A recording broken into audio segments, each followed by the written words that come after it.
Well, hello, beautiful people, and welcome to my YouTube channel. In this video, we're talking about which platform is the best for your business, which marketing platform is the best for your business. And I want to answer this because this is a question that I get a lot. And as a small business owner, you might be struggling as to which marketing platform you are supposed to use, and I'm going to be answering you just to give you a high-level understanding of what to consider in terms of making choices around the marketing platform to use for your business. My name is Tanya Samahe, and I talk all things relating to business, making money, and the family life. So the first principle and rule of thumb is you need to go where your audience is. Where is your audience? What would be the use of going and building all of your strategies around marketing and putting your business into the marketplace on Twitter, whereas your audience is on LinkedIn? Because you are not going to find LinkedIn people on Twitter, because on Twitter you're going to find Twitter people, on LinkedIn you're going to find LinkedIn people. It's important that we understand as small businesses that platforms are not the same. Social media platforms are not the same. They are designed differently with different objectives in mind for different and specific people in mind. That means you need to know exactly which platform is the best that you should use based on where your audience usually gathers. Okay? If your audience is on Instagram, what are you doing on LinkedIn? If your audience is on LinkedIn, what are you doing on YouTube? I could crisscross all these different platforms asking you the same thing. But I understand the reason why you are doing what you are doing currently, going to the wrong platform where your audience is not there, and then complaining that you're not getting any traction. You are doing that because you don't know better. You really don't have an understanding of the platforms, or you've never thought to investigate how each platform works and how you can position your business on each platform, but most importantly, where your audience is. And that's what you need to focus on. Now, you will have certain customers, for an example, that will appreciate a website. Let's start with a website. There are customers that, will really, really love to engage with certain businesses using website. But there are customers who are, I want WhatsApp. And there are customers who are, I want a direct message on Facebook. There are customers who like, I want a direct message on Instagram. These platforms are not the same. You need to figure out the platform where you will find most of your audience on, and make sure that you use it the way that they expect you to use it. Because in applying that methodology, it's when you're actually going to be able to get feedback that is positive, and you're going to get engagement, interaction, and also at the end of the day, some sales. For an example, when we look at WhatsApp is very good for, direct personal engagement. And a lot of customers like WhatsApp. For me personally, I know a lot of small businesses who consult with me use WhatsApp. I don't think if you want high-end customers, you should use WhatsApp. Because if you're looking for customers and your offer is really entry-level, low-end, very affordable, that space of the world, yes, you can use WhatsApp. I think also what becomes really hectic for me with WhatsApp is that is how you control the communication, because now WhatsApp is very personal, and it being personal, some of your customers will not understand boundaries. If they wake up at 1:00 in the AMs, they're going to still send you a WhatsApp message, and they're going to expect you to answer it. So I think for me, it does work, but I don't know if maybe it's best to use bots that can, always be able to respond to messages that people put out there anytime. That WhatsApp doesn't stop. It doesn't have it. It's like 24/7, Or should you have people that are manning your WhatsApp 24/7, like your WhatsApp for business? Or should you, I think going the bots route might just be a better approach. But I think a lot of people do get customers on WhatsApp. But what happens is that with WhatsApp, your service and quality of service kind of reduces to some extent. And it reduces because now that you have, people who have full access to you on WhatsApp, you get rubbed the wrong way a lot. So your engagement, like you will have chance takers, you will have people that are not serious, but then also mixed in there is your real customers. And so you might find yourself extremely irritated when going through 3,000 messages on WhatsApp that are, half of them are just saying things that are going left. And in there, you also have proper customers that you want to be professional to. I think it's as a result, I don't use WhatsApp for my mainstream business. I only use WhatsApp for my side hustle. And I think it's because with my side hustle, it requires a personal feel. So I have to use it. But the beauty about it is not as exhaustive. You'll get a message from time to time, so I can be able to manage it. But for my mainstream businesses that have got a lot of traffic, I can never use WhatsApp. I'd rather use email. I think also, obviously, depending on the kind of services that you're offering. I think if you're selling products, I've sold hair, and I had to use WhatsApp for that side of the world, and it was hectic. I felt like I was drowning. I was literally drowning, and I just couldn't handle it. I think also maybe what would be most professional is to set times, set times and communicate them. If you're going to be using WhatsApp, communicate with your audience, your people, that, you know what, I work from 8 o'clock until 5 o'clock. And after that, all the messages that will come through, you can still send them, but all the messages that will come through, I will respond to them the next day. Now, the interesting thing is, have you ever received a video call? Do you know how awkward you're going to be when you receive a video call from a strange number? Yes, you're like a business person, but I just freak out. I can't take a video call from someone I don't know. And at first I was very naive and I wanted to open myself up to that. And then you get a video call from someone who is not even, who's not wearing anything on their top. Oh my God. WhatsApp for me is very scary. And I think it really depends the kind of business that you are.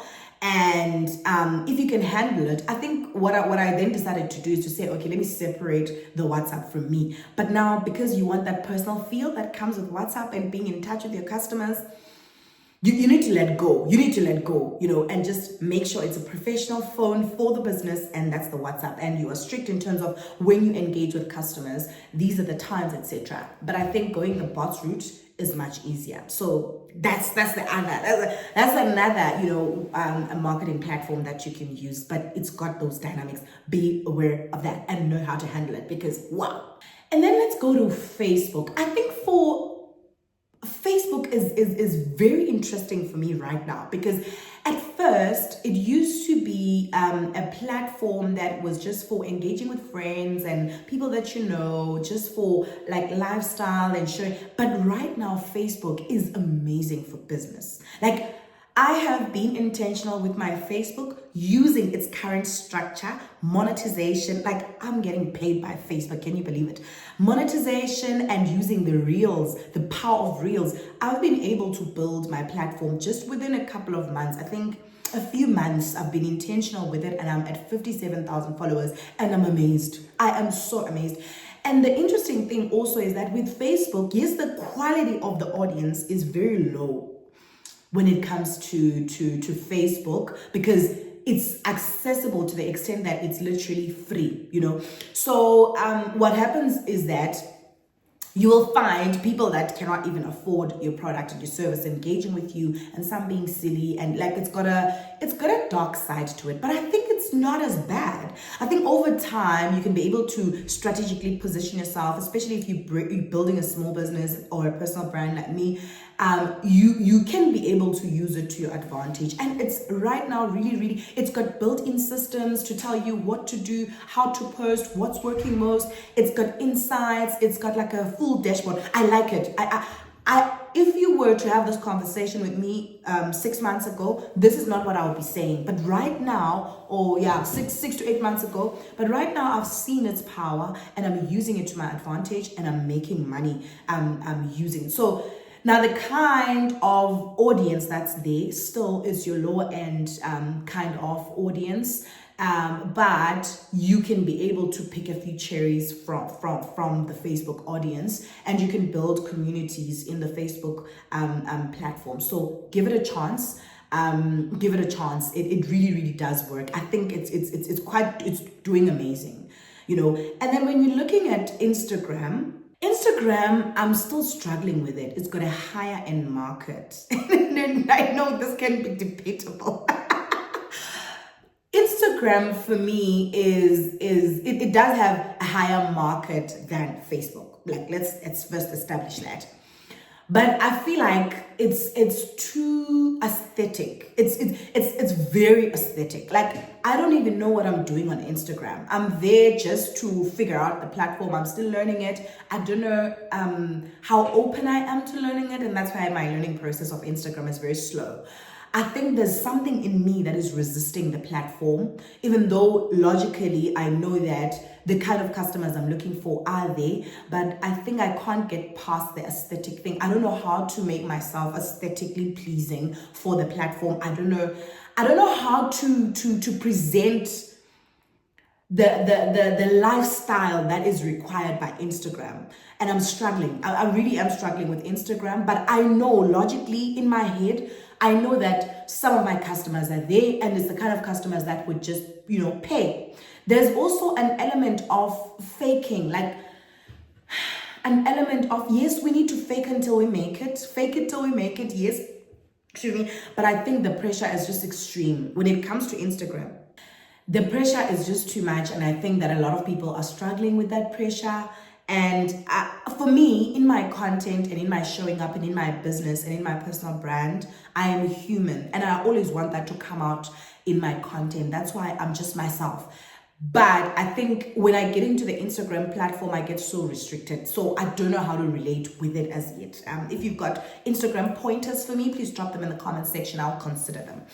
And I think I love talking and I love sharing. So Instagram for me restricts me because apparently as part of the rules, you need to do short reels, like 30 seconds, 15 seconds, and I don't know what I'm going to, like you shoot something that is going to take like 3 hours and then you have to make it into 15 seconds and it's just tiring.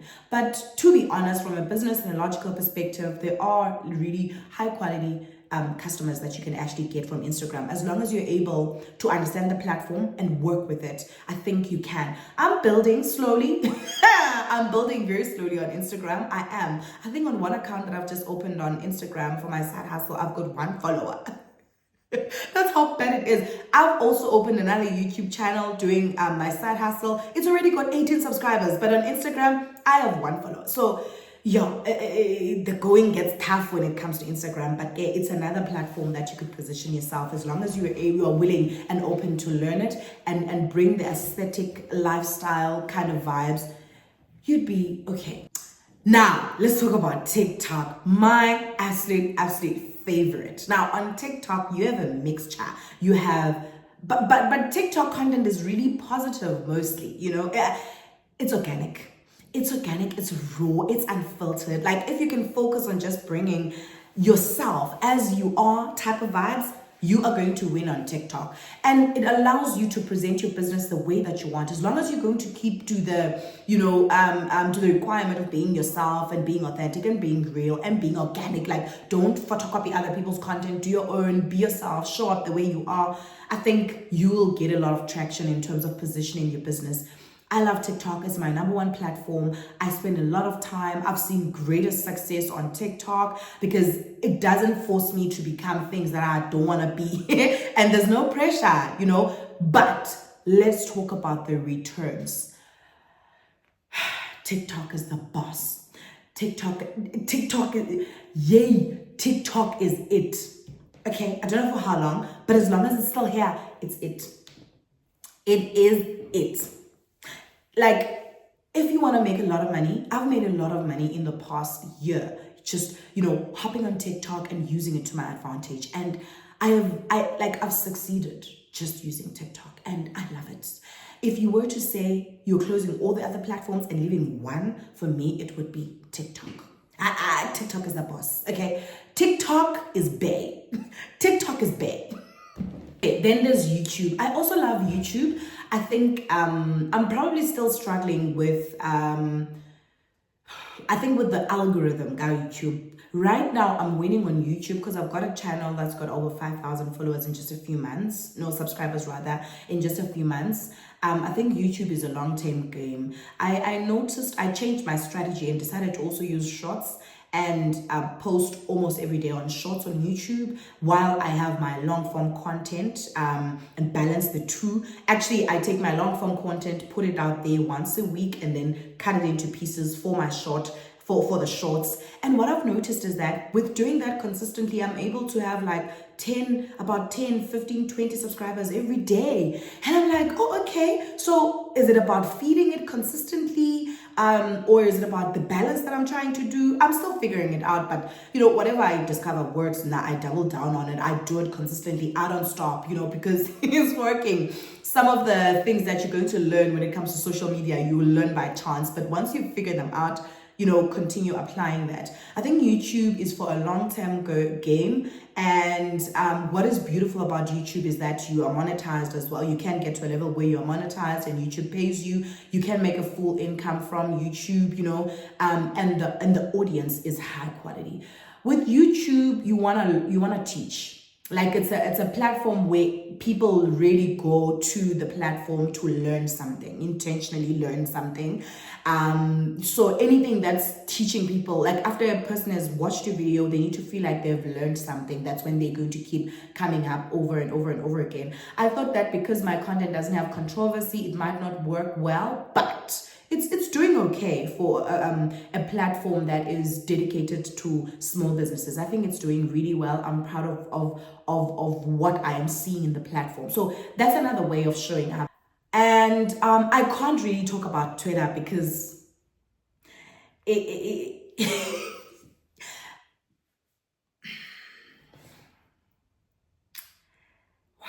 I really don't know what to say about Twitter. I don't even want to lie to you. I can't even talk to the kind of audience that's there. I'm afraid of Twitter. I'm freaked out by Twitter.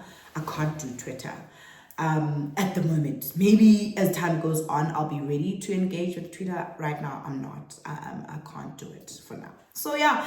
So I think what's important as you're making a decision as to which platform is best for your business, you just need to consider things such as, where is your audience and what can you do that's practical, your understanding of each platform, what you're trying to achieve with your marketing strategies.